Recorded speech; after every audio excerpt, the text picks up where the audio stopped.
Galaxy news र छोटो brake पछि पुनः स्वागत छ ग्यालेक्सी दिस मर्निङ लाइभमा। अघि हामीले न्यूजमा जानुभन्दा अगाडि हामी हाम्रा अतिथिलाई लिएर आउँछौँ भनेर भनेका थियौँ र अहिले हाम्रा अतिथि हामी माझ आइ पनि सक्नु भएको छ। एकदम सरिता र हाम्रो अतिथिलाई हामीले धेरै प्रयास गरेका हौँ र उहाँलाई अहिले प्रकट गराइसकेको छैन, उहाँ हाम्रो स्क्रिनमा देखिनु भएको छैन, तर उहाँको बारेमा छोटो भिडियो एउटा सानो हेरौँ, त्यसपछि हामीहरू उहाँलाई प्रकट गराउनेछौँ। आनन्द बगरिया नेपालको कृषि उद्योगमा उल्लेखनीय योगदान दिने निम्बसको प्रबन्ध निर्देशक हुनुहुन्छ। सन् 1972मा हेटौडामा जन्मिएका आनन्दले औद्योगिक र उत्पादनमा इन्जिनियरिङ तथा उद्यमशीलता कार्यक्रममा स्नातकोत्तर गर्नु भएको छ। इन्जिनियरिङ सकेर नेपाल फर्किएपछि डटपेन उद्योग, आयात व्यापार हुँदै दाना उद्योगबाट कृषि क्षेत्रमा प्रवेश गर्नुभयो। त्यस यता नेपालको कृषि उद्योगमा बलियो गरी स्थापित निम्बस र आनन्दले पछाडि फर्केर हेर्नु परेको छैन। नेपाल उद्योग वाणिज्य महासंघ, नेपाल भारत उद्योग वाणिज्य महासंघको कार्यसमिति सदस्य, नेपाल एम्बुलेन्स सेवाको संस्थापक सदस्य सहित दर्जनौं संस्थामा आबद्ध तिनै आनन्द बगरिया आजको हाम्रो अतिथि हुनुहुन्छ। हो, यिनै आनन्द बगारिया आजको हाम्रो अतिथि हुनुहुन्छ। आनन्दजी, यहाँलाई हाम्रो कार्यक्रममा धेरै स्वागत छ। Thank you. आनन्दजी, अब यो तपाईँ हाम्रो अगाडि भइसक्नु भएको छ, अब म प्रश्न सोधिहाल्छु।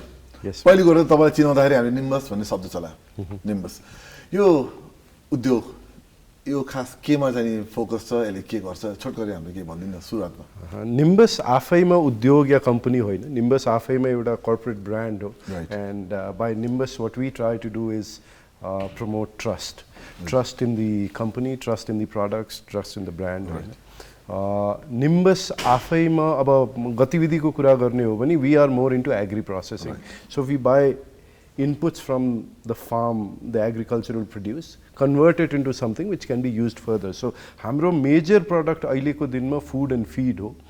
Feed is for poultry sector, for cattle and any other animal, including dog food. You mean name it, we are there.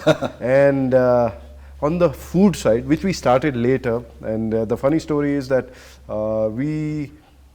once we started doing feed, we realized that food is much easier to do. And yes, it is much easier for the reason that, you know, when you do animal feed, the animals need to perform. When you do human food, they don't need to perform, they just need to taste. So that's the difference, it's easier, you know. And yeah, we got into the food industry later. We do all kinds of groceries, everything that you would probably need in your kitchen. We come by the brand of Byanjan and Sunolo Kiran, and we are trying to expand into various other horizons. Basically, being a feed company, what makes us different from other food companies is that we understand nutrition, and that learning we want to bring into human food also. सोच्दाखेरि त झन् ह्युमनलाई फुडमा अझ बढी मेहनत गर्नुपर्ने गाह्रो हुने जस्तो लाग्छ, तर ठ्याक्क रिभर्स भन्दाखेरि हामीलाई पनि कस्तो अचम्म लाग्यो। I would like to add one thing there. Globally, the amount of money that is spent on research and development on animal nutrition surpasses what is spent on human nutrition. That's a very interesting fact. अनि अब अहिलेको current सिचुएसनमा हाम्रो देशको कुरा गर्नु पर्यो भने 10 वर्ष हामी द्वन्द्वकालमा गयौँ, भनौँ न 16 18 घण्टा हामी लोड सेडिङ बेयर थियौँ। यसरी उत्पादन गर्ने उद्योगीहरूलाई कतिको सहज छ नेपालमा? एउटा टिपिकल एन्टरप्रेन्योर, उद्यमी भन्नुहुन्छ हैन, is one who comes out of challenges, you know, and challenges is the breeding ground for entrepreneurs. Challenges have many opportunities. When we talk about developing countries, we talk about a GDP growth of 1.5%, 2%, and in Nepal we talk about 7, 8, and we talk about liquidity crisis because the GDP growth is closing to a double-digit figure, right? I mean, so the opportunities are clear. The challenges, entrepreneur cannot you know, grow until unless there are challenges. Right. So challenges and entrepreneurship go hand in hand. So you know, and typically again I would say that we grew the fastest during the challenges that you mentioned just. Hi. तपाईँले एग्रिकल्चरमै जानुपर्ने कारण चाहिँ के छ? मतलब तपाईँले हरेक ठाउँ कति ठाउँमा जान सक्नुहुन्थ्यो नि, तर तपाईँ जब आफै भन्नुभयो निम्बस ब्रान्ड भन्नुभयो, निम्बस ब्रान्ड भने चाहिँ हामी हो एग्रिकल्चरलाई नै बढी हामी सोध्छौँ कि त्यो सेक्टरमा जानुको पछाडिको कारण चाहिँ के छ त? Karan ta थिएन. I mean, that was by fluke. Okay. I mean, when I graduated, I wanted to do something of my own, and whatever came my way, I was dabbling with it. But interesting ke lagyo bhani, while I was struggling and trying to figure out what to do, I realized that agri, especially animal nutrition sector, was a huge sector, disorganized, and very technically demanding. Vandakeri kukra dana bhandiन्छौं, but it is very, very technically demanding. It's more about nutrition, it's not about kukra dana, right? So त्यो भएर मलाई के लाग्यो भने maybe this is the fit waiting for me भने जस्तो लाग्यो. Because there was a challenge, there was an opportunity, and there was a huge disorganized sector that was existing. यो मैले निम्बसका प्रोडक्ट्सहरु भन्न मिल्छ? मिल्यो है. भनेको निम्बसको प्रोडक्ट्सहरु जुन अब हामीले त कति त हामीलाई एकदमै फ्यामिलियर छन्. यी मध्ये एकदमै राम्रो गरेको, सबैले रुचाएको, हाउस होल्ड नेम भएका प्रोडक्टहरु कुन हुन् र अलिकति आफूले च्यालेन्जेस फेस गर्नु परेको कुन क्षेत्रमा छ?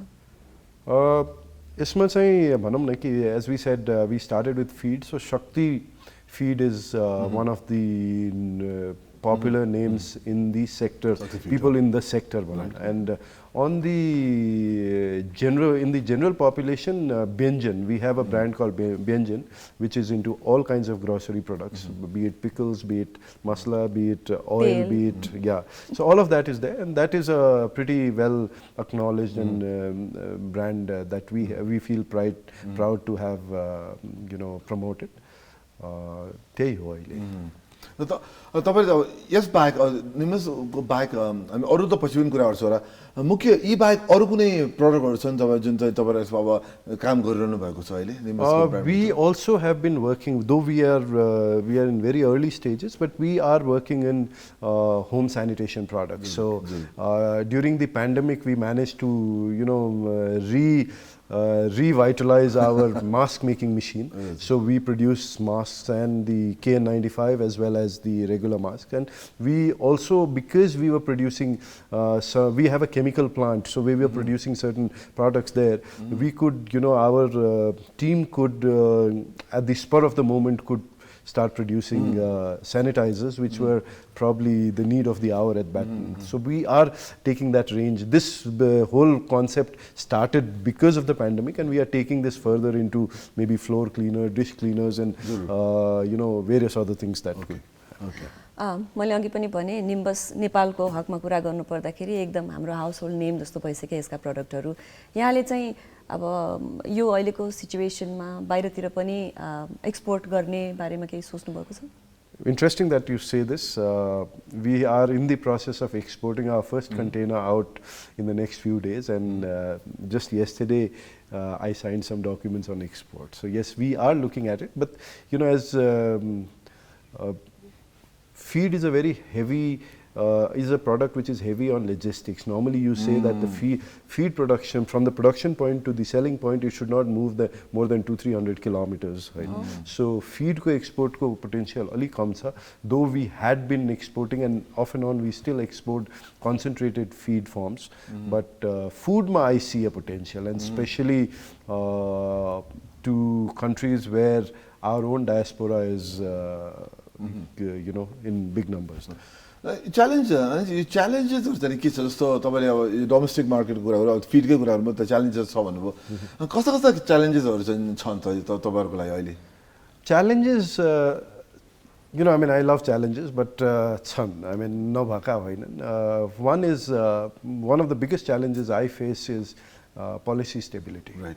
अहिलेको बजेटमा पनि धेरै कुराहरू आएन र year to year or budget to budget policy जुन वेभर गरिरहेछ त्यो चाहिँ एउटा dissuading factor हो. Apart from that, I would not complain so much, because challenges le opportunity pani diya cha, and I am Nimbus is a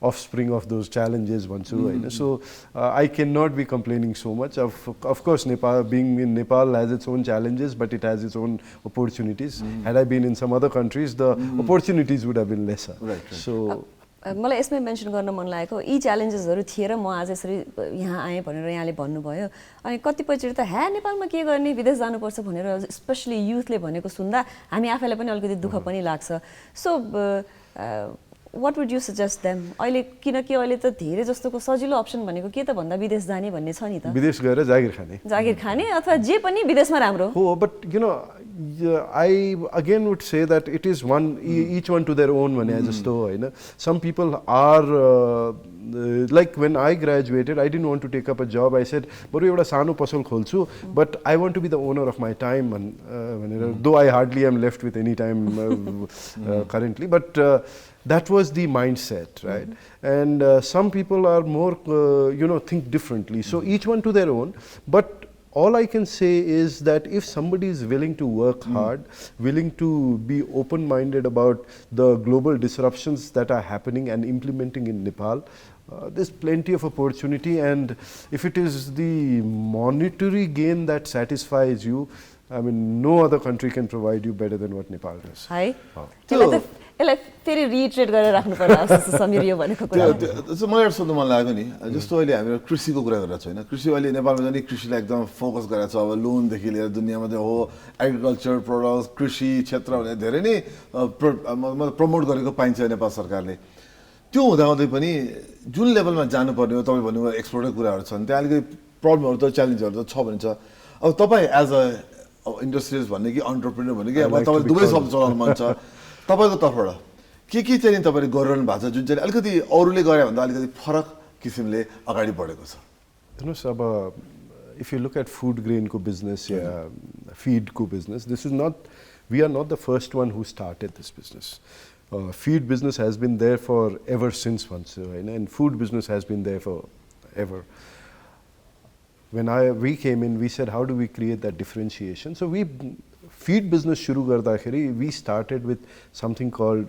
technology intervention so we started with something called pellet feed pellet feed is all about balanced nutrition and when you have dal separately chamal separately roti separately you are having various kinds of nutrition separately but a pellet feed one pellet is a balanced nutrition itself so that kind of enhanced so that is where we came in otherwise why would anybody let us in now when we move to food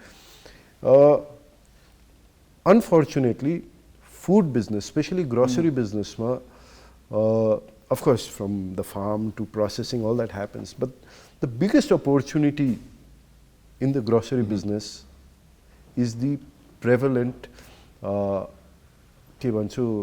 prevalent unscrupulous activities that happen so when you talk about food grocery the biggest challenge of course there's a quality issue thulo geda sanu geda all that stuff but the biggest challenge is for a consumer is this pure or not is shuddha cha ki chaina adulteration and we said okay let's get into the market we have a Nimbus brand which we've been and we said we have to live up to that brand and we say okay let's do sometimes we might be more expensive we may not be very competitive in the market but then let's not play the game let's not play the game let's set our own own path and so far that has paid off people the Nepali population is kind of appreciating it and of course there's a long way to go but then it already feels that we are on the right path अहिले छोटो हाम्रो यो कुरा एकदम रमाइलो कुरा भएर तर हाम्रो अहिले भने जस्तो व्यावसायिक विश्राम गर्नु एकदम जरुरी हुन्छ हामी एउटा छोटो ब्रेक लिन्छौँ ब्रेक पछि फेरि उहाँ गेस्टलाई लिएर आनन्दजीलाई लिएर हामी अरू क्वेसन उहाँलाई गर्नेछौँ अहिले छोटो brake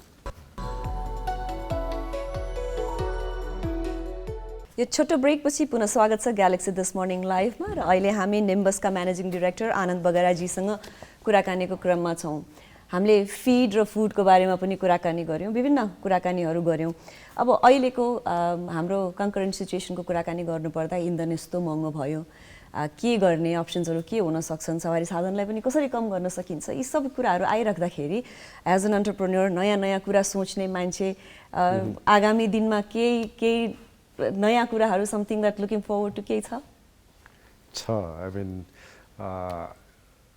the whole point of being an entrepreneur is to be able to do different things and find different solutions to existing problems भन्छौँ नि. So हामीले चाहिँ तपाईले इन्धन र ट्रान्सपोर्टको कुरा गर्नुभयो.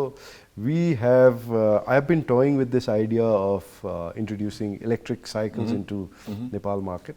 Our first consignment has arrived, and very soon you will hear some noise about it. But मलाई के लाग्छ भने, of course, Kathmandu as a city, we feel it is polluted, it is crowded, the infrastructure is probably not enough. But at the same time, अहिलेको परिस्थितिले electric भेहिकलतिर जुन एउटा आकर्षण छ, अहिले पनि यसपालि बजेटमा पनि अलिकति ड्युटी बढाइदिँदाखेरि there is a big noise around that.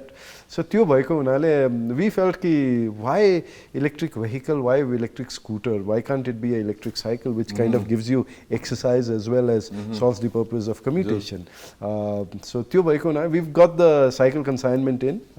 It's Indian brand with global components. So I'm super excited about that. मलाई अब आफै पनि साइक्लिस्ट भएको हुनाले मलाई यसमा एकदम इन्ट्रेस्ट भयो. अहिले पनि कुरा गरेका थियौँ. यो तपाईँले हुन त तपाईँको अब त्यसलाई गर्न व्यापक बनाउन बाँकी नै छ. तपाईँ त्यसलाई अब आउँछ होला, मिडिया पनि आउँछ होला. छोटकरीमा कस्तो किसिमको तपाईँले प्लान गर्नुभएको छ त? के साइकल मान्छेले चलाएर एक ठाउँमा छोड्छन् भन्ने प्लान छ कि कतै स्ट्यान्ड बनाउनुहुन्छ कि चार्जिङ स्टेसनको कुरा छ कि? छोटकरी यसो भन्दैन हामीलाई, किन अब दर्शकलाई इन्ट्रेस्ट हुनसक्छ. So that's one is of course normal sales, buy and sell, जसरी गाडी बिक्छ, जसरी स्कुटर बिक्छ, त्यो त गर्न पाए. So we are starting with that, but we are in the process of using technology to create like a ride sharing. We call it a bike sharing app, bike sharing concept भनौँ न. So हामीले अहिले के गर्नु, दुईटा बिजनेसलाई मैले जोडेर हेर्दैछु हैन. What we are trying to also do is we are trying to create Nimbus Bazaar stores. So Nimbus Bazaar stores and e-cycle rental will kind of come together. And the e-cycle को कुरा गर्दाखेरि, let's say if you were to go from here to some place, you can rent the bicycle. You will get a charged bicycle, everything ready to use for 1 hour, 2 hours, depending on how so it will be pricing will be dependent on a combo of distance versus time, how much you keep it to. But you can, let's say from here you were to go to Baneshwar, so you can drop the cycle at the collection center in Baneshwar and be, and then after 4 hours, if you want to come back, you can again rent another cycle and come back to Balwatar. So, त्यो concept ल्याउन खोजिरहेछौँ. त्यो concept मा there are few challenges. There are few challenges as in how do you GPS track the bicycle? अलिकति pilferages and all that, त्यो पनि कसरी track गर्ने. But then, any business that is done, again, I started with trust, and I again would repeat that, trust फ्याक्टरमै गर्ने हो. एक दुईजनाले बदमासी गर्छ भन्दैमा एउटा राम्रो कुरालाई रोक्ने होइन. So again, talking to insurance companies and all that to take care of that. But that's the concept. We would like to see that up and about maybe in the next 6 months. यो polluted, crowded काठमाडौँमा that would be to start with एउटा राम्रो option पनि हो. मलाई सोध्न मन लागेको कुरा, जस्तो अब अहिले हामीले चलाइराख्ने साइकल जुन छ एक्सर्साइजको लागि भन्यौँ हामीले हैन, भनेपछि how is electric cycle any different? Electric cycle would be different in the sense that it has a small motor which powers it. So not everybody cycles like Samir does, right? But if on a flat road, it's so much easier. But sometimes on uphill, health reasons, age reasons, you may not be able to, or you may not feel up to it sometimes. तिमी पनि त कहिलेकाहीँ you don't feel like cycling, होइन? So त्यो बेला it doubles up as a motorbike. You can throttle it up and it kind of provides you the power. So कसैले पनि अहिले साइकल नचलाउने एउटा अलिकति डेटरेन्ट के हुन्छ भने उकालोमा गाह्रो हुन्छ.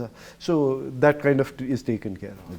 तपाईँले यही कुरा गर्दा निम्बस बजार भनेर जब गरिरहनु भएको छ, त्यसको त्यो साइकल त एउटा पार्ट मात्र होला, तर अरू निम्बस बजारलाई अलि व्यापक बनाउने क्रममा अरू तपाईँले के नयाँ नयाँ सोच राखिरहनु भएको छ? मलाई होइन, तर यो बाहेक अरू पनि तपाईँ सोच पक्कै राख्नु भएको छ. So Nimbus Bazaar is going to be your friendly neighborhood grocery store, where what we are trying to do is we are trying to create about, to start with, the ambition is 200 across Kathmandu, but could be more. The idea is that you get everything there that you on your daily needs. You can order through an app, it could be ordered, you can go buy from there. But this comes from this concept of dark stores. So where prominent locations, prominent धेरै घर भाडा लाग्ने केही पनि चाहिदैन, एउटा simple shutter painted in a decent format, and we will use technology and AI to monitor the inventory there, but your inventory replenishment will happen maybe every 2 days or 3 days. So which essentially means that anybody who wants to start a business can start with an investment of as low as 5 lakh rupees. Okay, and that too cash halnu pardaina, almost zero risk one. So almost zero risk, because if your material doesn't sell, I'll take it back. But we will try everything possible to sell it, and through let's say in Balwatar, if you open one and somebody nearby places an order online, the order will not be supplied by us, but order will come to you, it will be supplied by you. So it's like saying, instead of having a huge godown, I'm having 200 small godowns. So if somebody wants to try, like when I started work, I said, so if somebody comes with that mindset, in these gatherings I hear, but seed capital seed capital chahidaina. You just need to prove your credentials and we will take care of it. So ek kisimle the way I was supported at some point of time, it's time to give back. So I am trying to see if I can create, not even 200, if I can create 100 new entrepreneurs, I would feel I've done something. पक्कै पनि बिस्तारै हामी कार्यक्रमको अन्त्यतिर आइसकेको छौं, तर मलाई यहाँलाई सोध्न मन लागेको कुरा, यहाँले भन्नुभयो कति चुनौतीहरू भोग्दै अगाडि आएर आज यहाँ आउनु भएको छ र नयाँ एन्टरप्रेन्योरहरूलाई एउटा प्लेटफर्म दिन्छु भन्नुभएको छ। समयअनुसार हामी अगाडि बढ्दै जानु पनि पर्छ। अब अहिलेको कन्टेक्स्टमा हामी एकदमै कृषि प्रधान देश भन्छौं, तर जहिले पनि मलको अभाव भएको, यसको अभाव भएको, बिउको अभाव भएको, यो सबै सुनिरहेका हुन्छौं नि। अब यहाँको जस्तो पोजिसनमा आइसकेपछि राज्यलाई कहिलेकाहीँ यो गर्दाखेरि सहज हुन्छ भन्ने खालको सुझावहरू राज्यले लिने गरेको छ छैन, अथवा कस्तो छ? हैन, सुन्ने र गर्नेमा there's a gap, right? I mean, for whatever reasons it might be, अब हामी कहाँ के भएको छ भने, naturally government and politics don't work like how corporates work. So हामी के गर्छौं, a corporate would typically take, okay, if it has 10 agendas, they would take 2 at a time, complete 2 and then move to the third and the fourth. हामी शायद यो political बाध्यता पनि होला, but गभर्नमेन्टले के कोसिस गर्छ भने एकैचोटी 10 चीजलाई सँगै लिन खोज्दाखेरि we don't reach anywhere. हैन, किनकि कुनै एउटा एजेन्डालाई पनि पर्याप्त रिसोर्सेस पुग्दैन, हैन. सो त्यो अप्रोचलाई हामी, and at the same time we keep saying modernization of agriculture, commercialization of agriculture. If we really mean it, my suggestion would be, let's not, I mean, Nepalko केसमा 60 to 70% of the GDP, agri GDP, is covered by 5, 6 or 7 headings. Remaining 20,000 products could be remaining 30%. So those 7 oda products every year, I'm not even talking, if we could focus on those 7 products for every 2 years, in the next 14 to 15 years, I feel we should be able to double if not triple our output. Right. Anandji, कुरा त धेरै गर्नुपर्ने थियो, तर के न समय हाम्रो साथी होइन, तर तपाईँ आइदिनु भयो, तपाईँले जुन हामीलाई यति धेरै कुराहरू भन्नुभयो, हामीलाई एकदम आज तपाईँलाई धेरै धेरै धन्यवाद दिनुपर्ने छ। We wish you all the best, तपाईँलाई धेरै धेरै शुभकामना, आउँदा दिनमा तपाईँहरूको जे जसमा जाँदै हुनुहुन्छ त्यसलाई धेरै धेरै शुभकामना। Thank you very much. यदि भन्दै अब हामीहरू अहिले छोटो ब्रेक लिन्छौँ, ब्रेकपछि सरिता र म चाहिँ फेर्ता आउँछु, तर गेस्टलाई चाहिँ आज बिदा गर्छौँ। हेर्दै गर्नु होला दिस Morning Live.